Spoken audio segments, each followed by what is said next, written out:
What's up everyone, it's Dakota and welcome back to another Modern video. And this week in particular, I really wanted to talk about the Lord of the Rings set.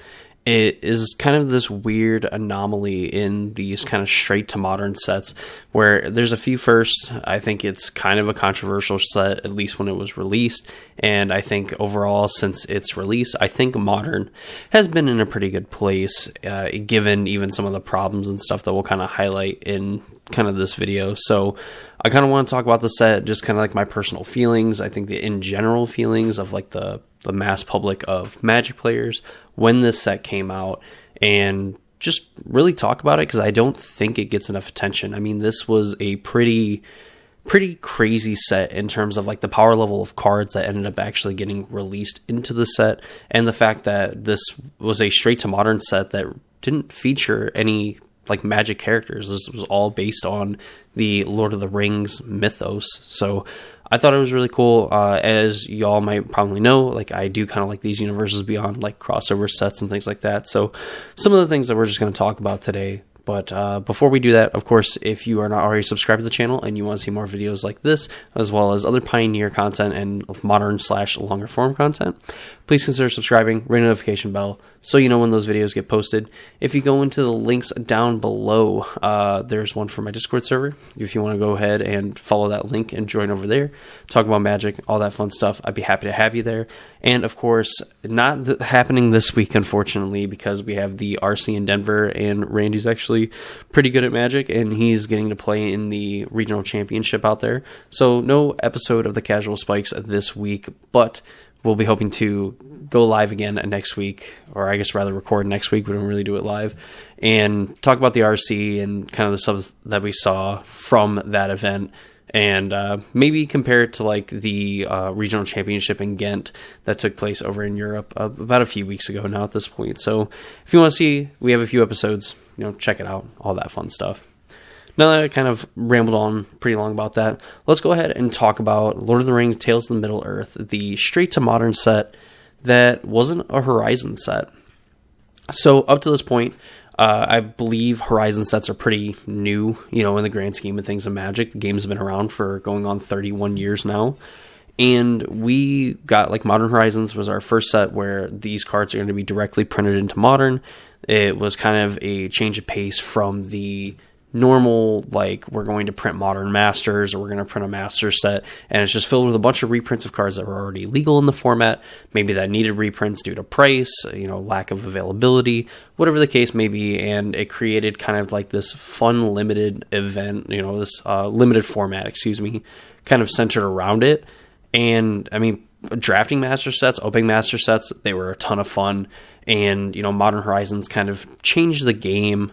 And just like, we're going to give you that same enjoyment of playing a fun limited set, but these are going to be all brand new cards with the power level of Modern in mind, and going straight to Modern and getting to just, skip Standard and by extension Pioneer completely. And while I think is pretty controversial, and I think Modern Horizons and these straight to modern sets have been pretty controversial altogether, simply because, in the first Modern Horizons, Hogak, Arisen Necropolis is the kind of big offender of MH1. And of course, people really don't like Ren and 6 either. But I think Ren and 6 actually is probably seeing like the least amount of play it's seen probably since the card was printed and, Hogak was still running around, But I think overall, with the power level that was injected into the format from, Modern Horizons 1 and then going into Modern Horizons 2, we still don't talk about the pitch elementals, but, from everything that's been added up to this point, Modern has definitely looked different from what people remember from even a few years ago from the last Modern Horizons 2 set. But I think overall the format has been in a pretty good place. Sure, there's been some things that have been busted. They've had to ban things, but I'd rather, they take a shot at trying to make the format fun, exciting, and feel powerful, rather than just kind of printing boring, stale cards and, not offering a lot new to the format, and printing a set that's supposed to go straight into the format that has like no impact. It's like, why would I care about this? Which brings us to the Lord of the Rings set. So it's a straight to modern set, at least with the Modern Horizons, 2 sets that we've gotten before. they're all Magic characters. Maybe they're characters that we really don't know a whole lot about. Maybe they're characters that we do know a lot about, that we've seen before. But Lord of the Rings is different because it's Lord of the Rings, like this is a fantasy genre. And of course, Magic is in that fantasy genre, and, it takes a lot of its early work from like D&D and things like that. And I guess like Lord of the Rings, when people play D&D, I'm sure they try to like copy characters like Legolas and things like that when kind of creating their characters, to have some sort of kind of base character to work off of. It's a lot of words of the term character. That's probably the most I've ever said that word in like a 10-second period in my life. Anyway, this Lord of the Rings set, I think, was controversial for a lot of people. We know that kind of Universes Beyond stuff, whether it's the Secret Lair drops or it's just kind of like the Commander sets or these, supplemental products that have some sort of impact on Magic, I think are pretty unpopular with the kind of Magic purist base, where Magic is like its own thing. It's big enough where it's able to stand and be kind of its own thing. So us as players should just kind of reject this idea of having like these different crossovers and stuff, especially in a day and age where it seems like tons and tons of companies are crossing over left, right, and center. I mean, I just saw something where Epic Games is crossing over with Disney, which means that we're going to get Disney characters and Marvel characters, more of them in like Fortnite and stuff like that, which conveniently Fortnite also did a crossover with Magic. So maybe we'll see some Disney stuff in Magic. Who knows? That would be pretty cool. Maybe not with Lorcana still existing, but, beside the point. I think the set was already kind of doomed, not really doomed to fail, but doomed to heavy criticism for the fact that we are going into a completely different genre in this game that, again, a lot of people are kind of purists about, and they don't want to see crossovers. They just want to see, cool cards being printed, and they want to be able to play the game their way.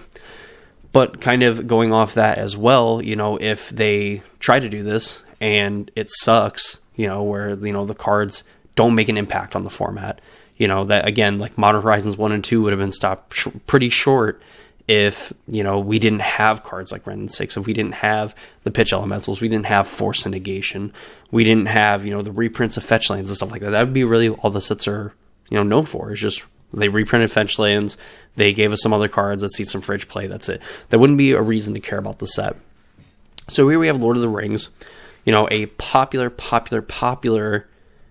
kind of franchise that a lot of people really do enjoy, has a lot of similarities to Magic, end up being made into a Magic set. And the set, honestly, like through spoiler season, I was kind of underwhelmed overall, and I think a lot of people were by a lot of the cards that were printed, even arguably one of the best cards and kind of like an impromptu like top 5 list that I have of the most impactful cards for Modern on this list was a card that was definitely kind of underrated highly compared to what it ended up actually becoming in the format. So like this set definitely brought the heat and it brought the juice to the Modern format. And then as we approach the Pro Tour, we've had a lot of ups and downs of different decks, kind of as like a quick recap, like 4-color control with like Omnath and like the One Ring was kind of the idea of like, this is the best deck. This is what everyone's going to bring to the Pro Tour. This is the deck to beat. And it ended up being like Rakdos Scam. And of course, Rakdos Scam has since then seen tons and tons of more play, had a card banned from it, and then still continues to be one of like the top 2 or 3 most played decks in the format, if it's not the most played deck in Modern. So without really recapping the whole tournament, it was based around 3 different cards, at least in like my video where I kind of previewed the event and kind of some of the things I expected to have happen in that event. And I think we actually ended up doing a pretty good job on our predictions and stuff. So if you want to see that, there is that video. If you want to go check it out, I did a before and after the event was all said and done. So obviously, throughout the, up to this point, we're, in February, we're almost 8 months, we're 7.5 months since the release of this set. Overall, the set has been awesome. It was great from the start and has continued to be great. While I think, again, that there are some problematic cards, like I have stated previously just in this video, that I would rather see, swinging for the fences rather than just kind of playing it safe and, printing cards that are just underwhelming and keeping things kind of underwhelming instead of trying to make things exciting. There is corrections for that. We have ban lists for reasons. Yeah, they suck. As Magic players and as competitive players, you're always trying to find the most busted thing to do. That's the most consistent thing to do. And then playing it and hoping that it stays legal long enough that you're able to take it and win an RCQ, maybe go and do well on an RC so you can qualify for the Pro Tour, whatever, and then just kind of move on to the next thing if it happens. Of course, if you get in too late and you buy it, it's whatever. That's just a whole another conversation in general that can happen and might actually happen next week. But overall, the set itself, I think, is a net positive for Magic. I think it did a lot to kind of get more players into the modern format by having a lot of these cards that are pretty powerful, that are very thematic, that do a lot of cool things to get new players into the game.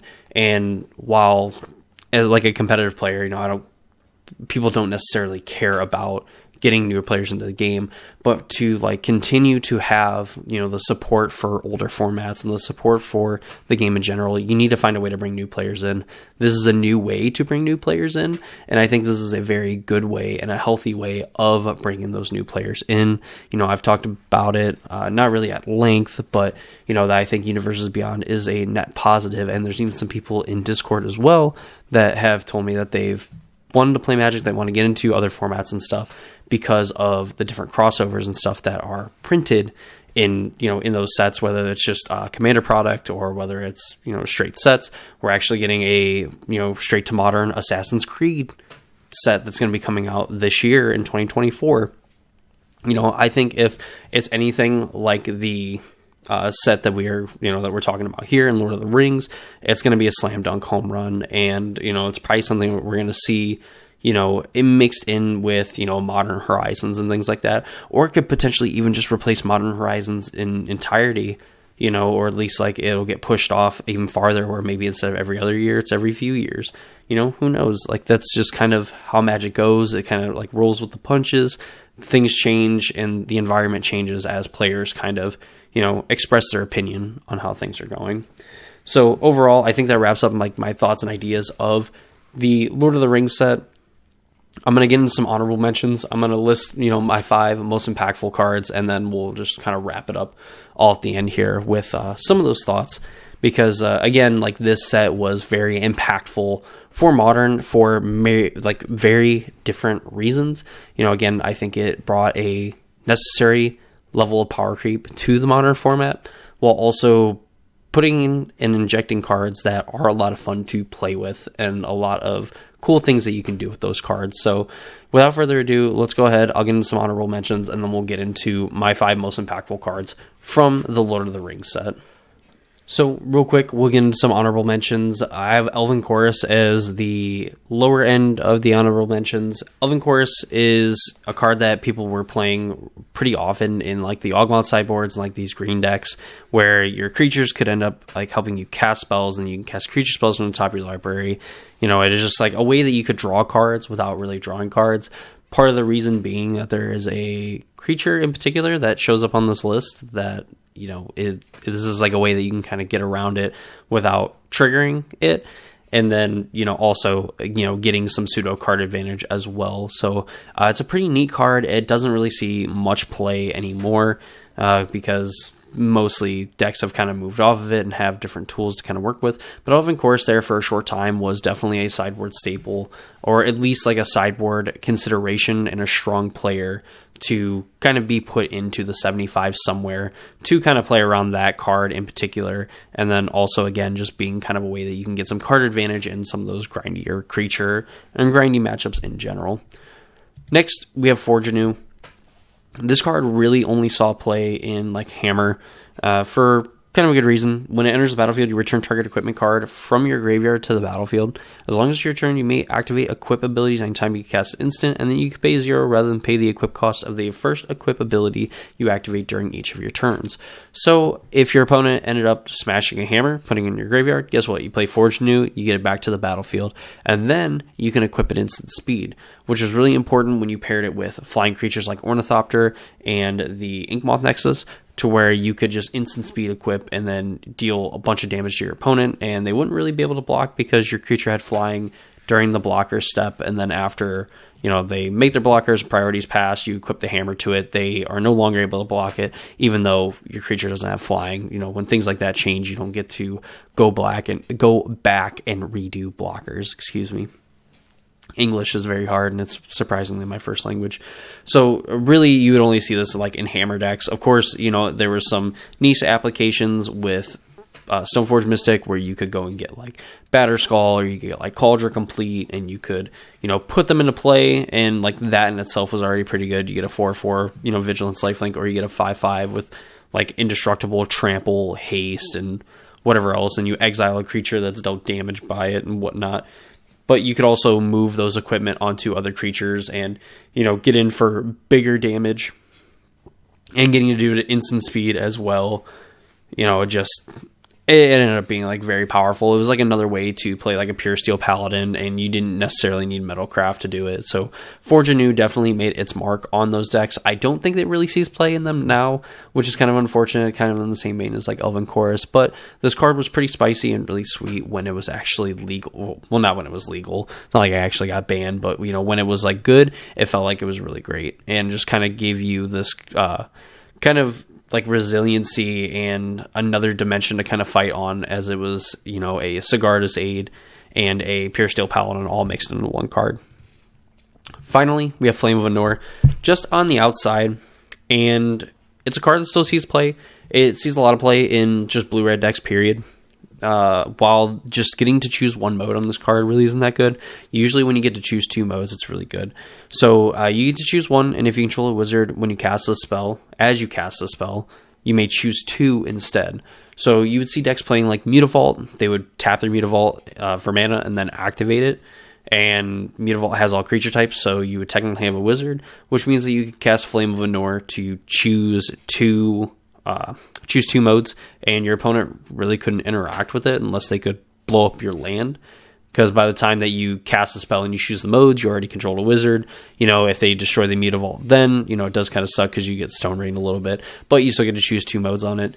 Dealing 5 damage to target creature, got rid of, 95% of, like, the creatures in the format. You couldn't kill a Primetime with it, but you could kill a Yawgmoth. You could kill a Rhino with it. You could kill a Shieldred with it. Just all the big creatures that you were kind of worried about, it ends up hitting it, just on that fact alone is pretty good. Getting to draw 2 cards is usually kind of the other mode as well. But getting to shatter an artifact is also pretty powerful. Again, like when we're playing against something like Hammer, that really wants to kind of do its thing with Hammer, that can be pretty good. You can smash like main deck Chalice of the Voids, because usually a deck like Rhinos is playing Flame of Anor, in some number of copies. Other decks that like kind of care about getting hosed by a Chalice on 0 or something like that. Like, this is a kind of way that you can play around it. And then, of course, like drawing extra cards as well. Try to keep the cards flowing. Trying to hit your Cascade spells if you're trying to do unfair things. Doesn't get hit by said Cascade spells. Just overall, I think a card that, kind of gets the number 6 spot honorarily for the fact that it still sees some amount of play. Blue-red players are still playing it. It's kind of like a reason to play in like these like blue-red X like wizard archetypes, because getting to choose 2 modes on this card is very powerful and cannot be understated by a long shot. So those are honorable mentions. Let's go ahead and actually get on our list of the top 5 most impactful cards from the Lord of the Rings Tales of the Middle-earth set. At number 5, we have Samwise Gamgee. So it's green and white for a 2/2 halfling peasant legendary creature. Whenever another non-token creature enters the battlefield under your control, you create a food token. And you can sacrifice 3 food tokens and return target historic card from your graveyard to your hand. Now, on the surface, this card does not look all that great, honestly. Getting to make food tokens is kind of like whatever. Like, sure, it kind of pairs well with Asmore, the card that I'm not going to pronounce because I am, deathly terrified of pronouncing it. But Asmo, like, can sacrifice food token, sacrifice 2 food tokens, deal 6 damage to a creature, or have that creature deal 6 damage to itself. Really weird, like, wording on it. But anyway, the Samwise card gets the number 5 spot because it spun off a whole new deck, and kind of split the crowd on the Yawgmoth deck or the Gamgee deck going into the Pro Tour, and even like a few months after the fact. So Samwise combo, you would need a Cauldron Familiar, and you need a sack outlet for, you know, a free sack outlet in Samwise. So you could sack the cat to do whatever, you know, in this case for Viscera here, you could scry one, you know, whatever.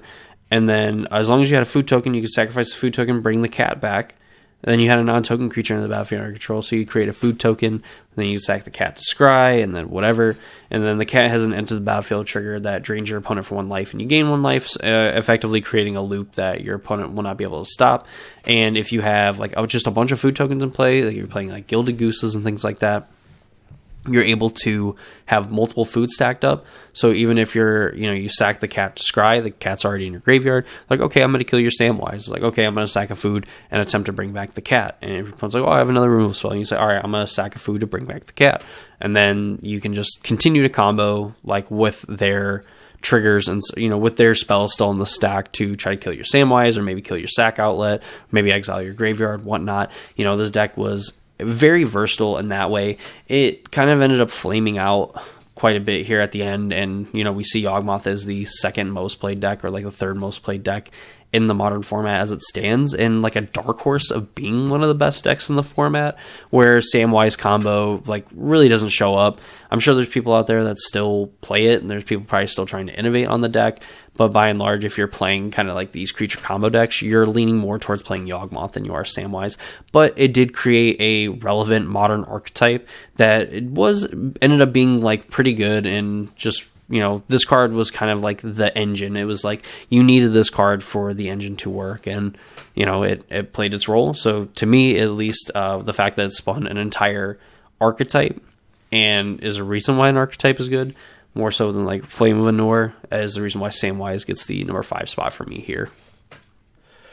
So 4 has to be Lorien Revealed, and I know that this doesn't seem like it's spawning any archetypes. Like Samwise literally created a whole modern deck, and Lorien Revealed is slotted into just about every deck that is playing blue mana. You'd see it in blue-black control decks, you'd see it in the Murktide decks, you see it in the Rhinos deck. Basically anything that could feasibly want to even just hard cast a Lorien Revealed was playing this card to essentially guarantee like land drops and stuff. And I honestly think it's more meaningful to me in this scenario, with this card in particular, that there's tons of different archetypes that picked it up strictly for the cycling ability with the potential upside to cast it. That kind of pushes Samwise to like the 5 spot and brings Lorien Revealed to the 4 spot.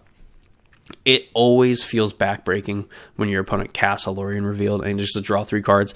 It's a great top deck, especially in, you know, modern, where it's easy to kind of like trade a bunch of resources and kind of be in the spot where, you know, you are trying to out top deck your opponent and kind of hope that you have a little bit more gas in the tank. And Lorien Revealed is just an easy way. Everybody's tapped out or everybody's just out of resources.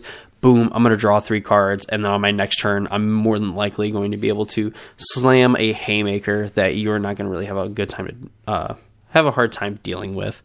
And while Lorien Revealed is pretty bad against a few, like 2 creatures in particular in the format, you know, the decks that are playing Lorien Revealed have plenty of different ways to deal with those said cards. So at least to me, Lorien Revealed, just the fact of like its wide range of use in multiple different top tier decks in the modern format, and the fact too that it's really not a bad card to just cast on its own, you know, again, like in those situations where you have just nothing else to do with your mana, and it synergizes with one of the best creatures in the format in Murktide Regent, gives Lorien Revealed, at least in my eyes, the 4th best card in the Lord of the Rings set over something like Samwise.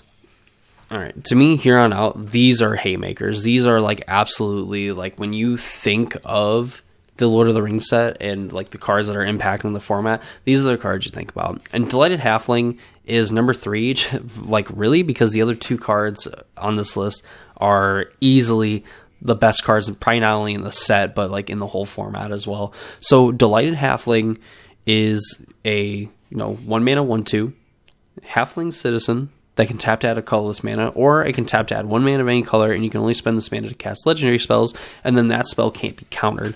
So there's not a whole lot going here. Super basic and simple, but it's kind of like the context that makes this card really powerful, right? You know, we have unnamed creature that you've probably already figured out that is on this list and is one of the 2 cards. Doesn't actually deal with the halfling right away. It doesn't die to, well, you know, Fury. You know, in the olden days before it got banned, you know, Fury would have to dedicate just a little bit more of an effort to the Delighted Halfling. You had, you know, Ren 6 who couldn't just ping down halfling. You know, it did a lot to bolster the Yawgmoth deck in particular. Of course, we'd seen it in like the 4 and 5 color decks where you could play this and you have uncounterable Omnaths and you have uncounterable Ren 6s and Teferis, which Teferi obviously being pretty good against like the plethora of Cascade decks that are kind of going around the format. Excuse me. Oh my goodness. This card is sneakily powerful. Because I think to a lot of people, when they see like a mana dork taps for any color, they're like, oh, well, there's a restriction on it, you know, like Birds of Paradise is just better. But when you look at the context of the modern format, Delighted Halfling is easily one of, if not the best mana dork to be playing in the format right now. You know, seriously. I mean, like uncounterable, you know, like really, who cares? Like just all the benefits of having like, if they would have just been, you know, spend this mana to cast a legendary spell, you know, like there's players that still would have worked with it and it would have been fine. But the fact that they tacked on that spell can't be countered either is like, it's crazy. I mean, it's basically a Cavern of Souls that is only restricted to legendary spells instead of just specific creature types. And again, when we're talking about Yawgmoth being the second most played deck in the format, 4-color control, like in the early stages of the format when this set was released, was easily the best deck to be playing, where you can make your cards uncounterable. Another creature or another card that's on this list that could be uncounterable. You had Omnath, Locus of All, who could be uncounterable. Or Locus of Creation is the 4-color one. I think Locus of All is the weird 5-color one. Either way, you know, like both of them are uncounterable. You know, your Planeswalker's uncounterable. It did a lot. And to this day is still very impactful. I mean, it is the only 4 of Mana Dork that I seeing play in the Yawgmoth decks, and really any other decks that want a dork that will help them cast some legendary spells. I mean, this is it. This is the card, and probably easily one of the best mana dorks currently seeing play in the modern format, and for probably the next while is probably going to be the best mana dork in the format. So that's number 3, Delighted Halfling. Let's go ahead and move on to our second most impactful card. So at number 2, I have Orcish Bowmasters, and for what it's worth, I think that between this card and the one that I have at number 1, I think they're interchangeable. I think you have 1A and 1B here. There is no like number 2, you know, it just depends on your feeling of them, you know, and how, you know, contextually it feels in the format. And honestly, this card, the other one, do amazing things and kind of like stop things while also kind of enabling some powerful strategies, which is pretty crazy. Given, again, like this is a Lord of the Rings set, and it definitely brought the heat. And Orcish Bowmaster is definitely up there with the heat. So it's a 2-mana 1/1 with flash. When it enters the battlefield or whenever an opponent draws a card, except for the first one they draw on their draw steps, Orcish Bowmaster deals 1 damage to any target, and then you mass 1 orc. So we talked about Lorien Revealed being a pretty bad card to cast into a Bowmaster. You just get dinged for, 3. Your opponent ends up having like at least a minimum of 3/3, probably like a 4/4 or a 4/5, and you're just getting dealt tons and tons of damage. You're just getting hammered by this orc token. In sacrifice strategies, kind of like Yawgmoth, you're able to sacrifice the Bowmaster token to then end up drawing a card, and then when your opponent decides to draw extra cards, or you can kind of do it with like the Bowmaster triggers on the stack, then you can just kind of like repeatedly sack these things and get some sort of value. In this case, putting -1/-1 counters on things, or even not, and then just getting to draw cards with it is pretty powerful. Getting to cast Chords of Calling for technically a little bit cheaper, for the fact that you invest 2 mana in an Orcish Bowmaster, you can just play it, and then you are mana neutral when going to cast Chords of Calling, which is really nice because, again, when you go and get Yawgmoth, you just have 2 other bodies that you can kind of throw at creatures to assemble like your ultimate combo. We see this in like blue-black control, where like Bowmasters is really good at fighting off the number 1 card I have on the list, on top of other people playing, like Preordained that, got unbanned a little bit after this Pro Tour happened, getting to play cards like the Considers, where they get to surveil and then draw a card, and kind of like just punish incidental card drawing. And kind of the way the Shieldred did, at least you had like a few turns that you could kind of prepare for a potential Shieldred. Orcish Bowmaster is doing it early, often, and demands answers now. And it's easily, like in Modern, one of the most impactful cards. Legacy is making its impact in like some of these mono black decks, or just decks that want to play black mana in them. You're just playing a Bowmaster and hosing your opponent for wanting to just play a ton of cantrips and kind of do cool things, and you're just kind of like pinging them for a bunch of damage, and then you're able to attack them for a bunch of damage and put pressure on them and kind of force them into making some desperation plays that end up working out in your favor. Really, like, and then Bowmaster, of course, just in like some of the arena formats as well, just absolutely nuts. I know it's going outside the scope of Modern, but just to kind of put into perspective, like how good this card is. Like, sure, some of the other cards that I've mentioned are seeing play in those formats, but Bowmaster is like dominating those formats, and just like to the point where on Magic Arena it got nerfed, which is, it's crazy.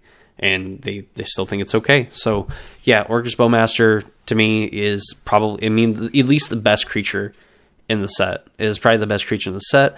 Easily, probably the best creature in Modern, especially by play rates and everything. But I don't think it's better than kind of like the story, the lore, and the impact that the next and the number 1 card that I have on this list for the impact on the Modern format, and I guess kind of Magic in general. Now, for the number 1 card, I know the secret is about as good as kept as, the things that happen on Epstein Island, but hear me out. This is like my case for the One Ring being probably the best card actually from the Lord of the Rings set. So, the One Ring, 4 mana, 4 colorless mana, indestructible, 4 generic mana, I should say, not colorless. 4 generic mana, it's indestructible. When it enters the battlefield, if you cast it, you gain protection from everything until your next turn. At the beginning of your upkeep, you lose 1 life for each burden counter on the One Ring. Put a burden counter on the One Ring, and then draw a card for each burden counter on the One Ring.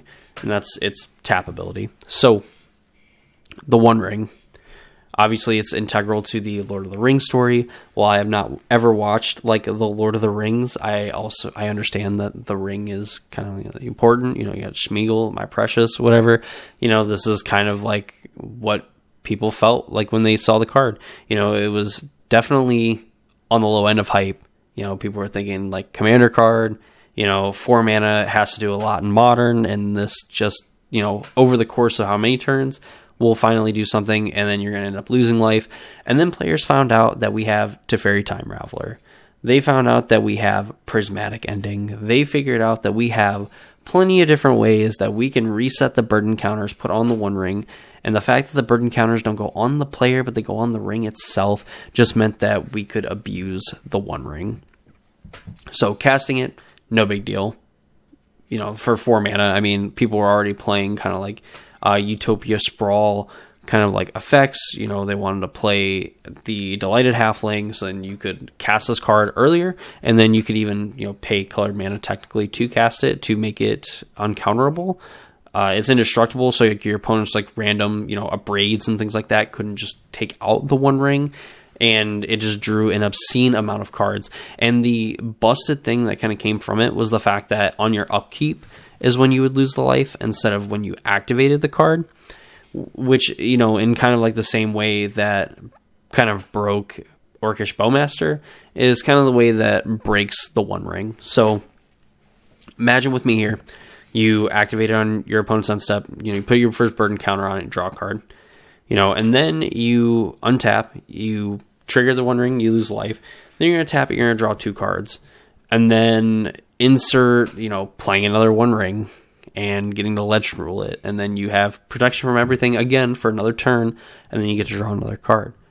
Well, now you just drew 4 cards from just rings between your opponent's end step and your like main phase 1 or even main phase 2 will go a little bit farther, and you took 1 damage. You know, granted, yeah, you spent 8 mana to do this, but like you also just don't care about what your opponent's doing to you. Your opponent's not winning the game, you know, or at least very unlikely that they're able to win the game through the 1 ring. It's just crazy. And then when you also stack the fact that people would, you know, get the ring up to like 4 or 5 counters, so of course they would take, you know, 8-9 damage from like the ring, but they drew 15 cards, so then they end up drawing, you know, their another 5 cards, and then they play it to fairy, bounce their ring, and then replay it, and they have protection all over again. They're going to continue to draw more cards, and their hand's probably pretty set up where they can just kind of untap and, you know, continue to kind of reset their own ring, either by playing future rings or playing even more like Teferi Time Ravelers. I mean, it's just this card was nuts, and it flew completely under the radar. It wasn't until people actually started playing with this card in Modern, and they physically got their hands on it, and they played it, that they found out that this card was unholily broken, and the downside of, you know, hey, like instead of reanimating this, you know, you have to cast it if you want the full benefit of the ring, just didn't matter, because players were actually casting it instead of just trying to reanimate it real quick on like turn 2 and get it out, because you could just play it on turn 3 uncounterably, I might add, and your opponent was never going to get it off the battlefield, and you just, you know, basically got to time walk your opponent with the casting of this card. And I mean it has to be the most impactful card. Of course, there's some other lore and stuff like that to go along with the 1 ring, which is like a whole nother video in and of itself. But, you know, when you've paired other effects that like untap the 1 ring, so if you have 2 counters on it, now you get to tap it, put a 3rd counter on it, draw 3 cards. Well, then you get to untap it and draw 4 cards and put the 4th counter on it.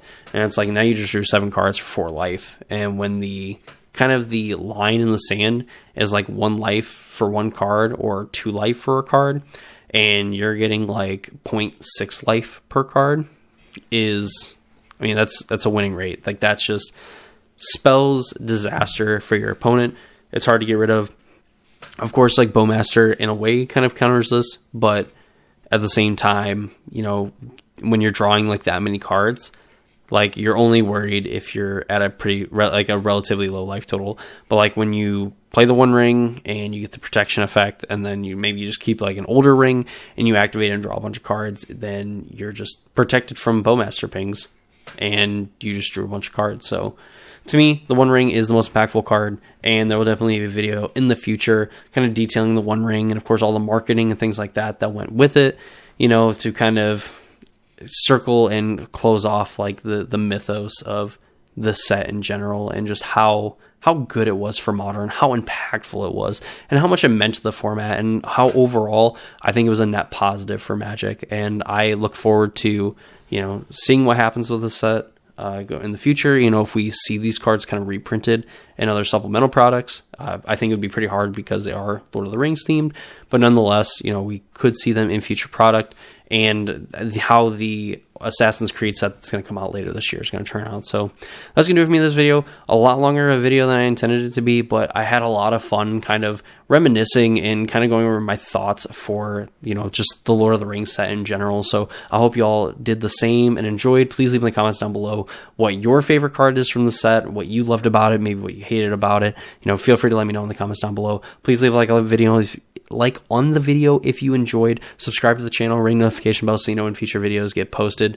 Join the Discord server, link is in the description, and of course also check out the Casual Spikes podcast that goes up just about every Saturday on the channel as well. So that's gonna do it for me. Hope you all enjoyed the video, and I'll see you all in the next one.